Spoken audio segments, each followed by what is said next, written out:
اعوذ باللہ من الشیطان الرجیم بسم اللہ الرحمن الرحیم الم تر الى الذین اوتوا نصیبا من الكتاب یشترون الضلالة ویریدون ان تضلوا السبیل واللہ اعلم باعدائکم وکفى باللہ ولیا وکفى باللہ نصیرا من الذين هادوا يحرفون الكلم عن مواضعه ويقولون سمعنا وعصينا واسمع غير مسمع وراعنا ليا بألسنتهم وطعنا في الدين ولو أنهم قالوا سمعنا وأطعنا واسمع وانظرنا لكان خيرا لهم وأقوم ولكن لعنهم الله بكفرهم فلا يؤمنون إلا قليلا۔ یہ سورہ نساء کا 7واں رکوع ہے۔ آیت نمبر 44 اور 45 میں اللہ تبارک و تعالی نے یہودیوں کا تذکرہ کیا ہے جو احکام الہیہ سے اعراض کی وجہ سے اتنے دور چلے گئے کہ کتاب اللہ میں تحریف اور ضلالت پر اپنا مال خرچ کرنے جیسے جرائم میں مبتلا ہو گئے۔ اللہ تعالیٰ کا ارشاد ہے، جن لوگوں کو کتاب یعنی تورات کے علم میں سے ایک حصہ دیا گیا تھا، کیا تم نے ان کو نہیں دیکھا کہ وہ کس طرح گمراہی مول لے رہے ہیں اور چاہتے ہیں کہ تم بھی راستے سے بھٹک جاؤ، اور اللہ تعالیٰ تمہارے دشمنوں کو خوب جانتا ہے، اور اللہ ہی کا حمایتی ہونا اور مددگار ہونا کافی ہے۔ ان آیات مبارکہ میں یہود کی 2 شرارتوں کا ذکر ہے۔ ایک شرارت یہ کہ وہ تورات کے الفاظ کو اپنے موقع محل سے ہٹا کر اس میں لفظی یا معنوی تحریف کا ارتکاب کرتے ہیں، یعنی بعض اوقات اس کے الفاظ ہی کو کسی اور لفظ سے بدل دیتے ہیں، اور بعض اوقات اس لفظ کو غلط معنی پہنا کر اس کے من مانی تفسیر کرتے ہیں۔ اور یہودیوں کی دوسری شرارت یہ ہے کہ جب وہ رسول اللہ صلی اللہ علیہ وسلم کے پاس آتے ہیں تو ایسے مبہم اور منافقانہ الفاظ استعمال کرتے ہیں جن کا ظاہری مفہوم برا نہیں ہوتا، لیکن وہ اندرونی طور پر ان لفظ سے وہ برا معنی مراد لیتے ہیں جو ان الفاظ میں چھپے ہوئے ہوتے ہیں۔ قرآن کریم نے اس کی 3 مثالیں اس آیت مبارکہ میں ذکر کی ہے۔ ایک یہ کہ وہ کہتے ہیں سمعنا وعصینا، جس کے معنی ہے کہ ہم نے آپ کی بات سن لی اور نافرمانی کی۔ وہ ان الفاظ کا مطلب یہ ظاہر کرتے ہیں کہ ہم نے آپ کی بات سن لی اور آپ کے مخالفین کی نافرمانی کی، لیکن اندر سے ان کا مطلب یہ ہوتا ہے کہ ہم نے آپ کی بات سن کر اسی بات کی نافرمانی کی ہے۔ دوسرا یہ کہ وہ کہتے ہیں واسمع غیر مسمع، اس کا لفظی ترجمہ یہ ہے کہ آپ ہماری بات سنیں، خدا کرے آپ کو کوئی بات سنائی نہ جائے۔ ظاہری طور پر وہ یہ دعا دیتے تھے کہ آپ کو کوئی ایسی بات نہ سنائی جائے جو آپ کی طبیعت کے خلاف ہو، لیکن اندر سے ان کا مطلب یہ ہوتا تھا کہ خدا کرے آپ کو کوئی ایسی بات نہ سنائی جائے جو آپ کو خوش کرے۔ تیسرے نمبر پر وہ ایک لفظ راعنا استعمال کرتے تھے جس کے معنی عربی زبان میں تو یہ ہے کہ ہمارا خیال رکھیے، لیکن عبرانی زبان میں یہ ایک گالی کا لفظ تھا جو وہ اندرونی طور پر مراد لیتے تھے۔ گویا تحقیر اور استہزاء کے لیے ذو معنی الفاظ بولنا اور دین میں عیب نکالنا یہودیوں کی عادت ہے جو آج تک ان میں موجود ہے۔ آج بھی وہ اپنے بچوں کی اس طرح تربیت کرتے ہیں کہ انہیں مسلمانوں سے خطاب کرنے کا ایک ایسا انداز سکھاتے ہیں جس میں بظاہر احترام ہوتا ہے لیکن حقیقت میں اس میں تحقیر چھپی ہوئی ہوتی ہے۔ اور اس کے ساتھ ساتھ یہودیوں کی شروع سے آج تک یہ کوشش رہی ہے کہ مسلمانوں کو دین کے راستے سے ہٹا دے۔ اگلی آیت میں اللہ تبارک و تعالی نے یہود سے متعلق یہ ذکر کیا کہ ہونا تو یہ چاہیے کہ جو صاحب علم ہو وہ ہدایت جلد قبول کرے، لیکن جس پر شقاوت کا غلبہ ہو اسے علم کچھ بھی فائدہ نہیں دیتا۔ اللہ کا عذاب نازل ہونے سے پہلے ہی توبہ کرنے میں جلدی کرنی چاہیے۔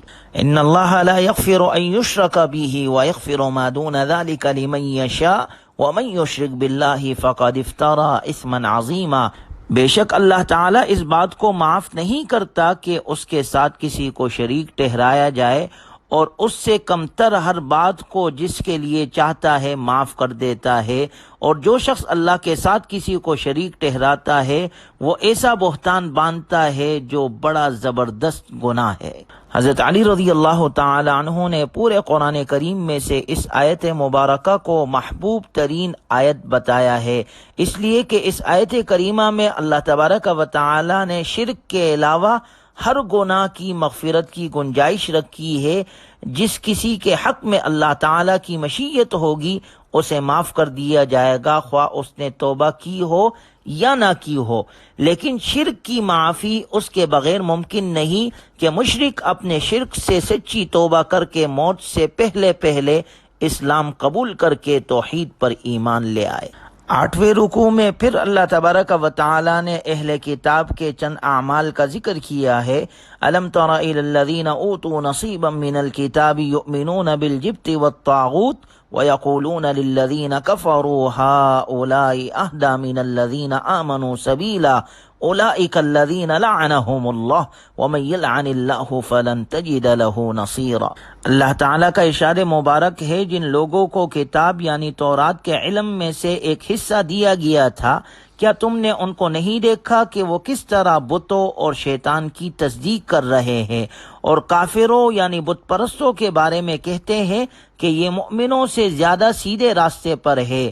یہی وہ لوگ ہیں جن پر اللہ نے لعنت کی ہے، اور جس پر اللہ لعنت کر دے تو تم کسی کو بھی اس کا مددگار نہیں پاؤ گے۔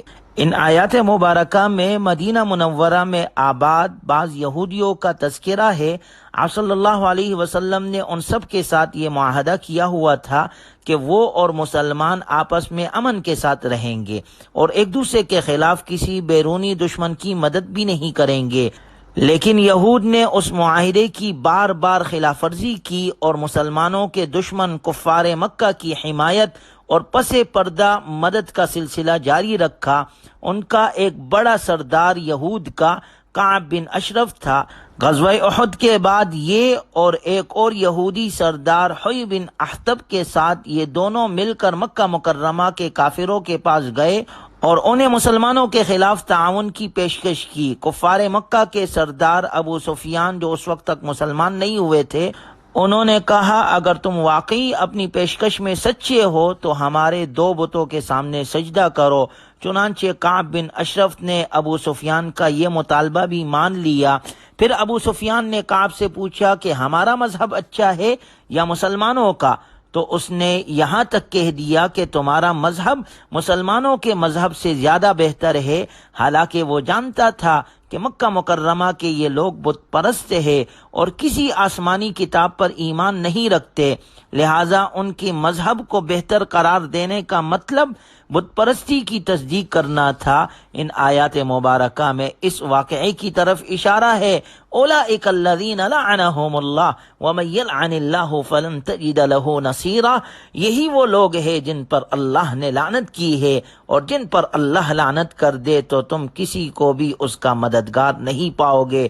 اگر انہیں کچھ اقتدار دے دیا جائے تو پھر بھی یہ لوگوں کو گٹلی کے شغاف کے برابر بھی کچھ نہ دیتے، بلکہ یہ لوگوں پر ان انعامات کی وجہ سے حسد کرتے ہیں جو اللہ تعالیٰ نے انہیں اپنے فضل سے عطا کیے ہیں۔ اللہ کا ارشاد ہے، فَقَدْ آتَيْنَا آلَ إِبْرَاهِيمَ الْكِتَابَ وَالْحِكْمَةَ وَآتَيْنَاهُمْ مُلْكًا عَظِيمًا۔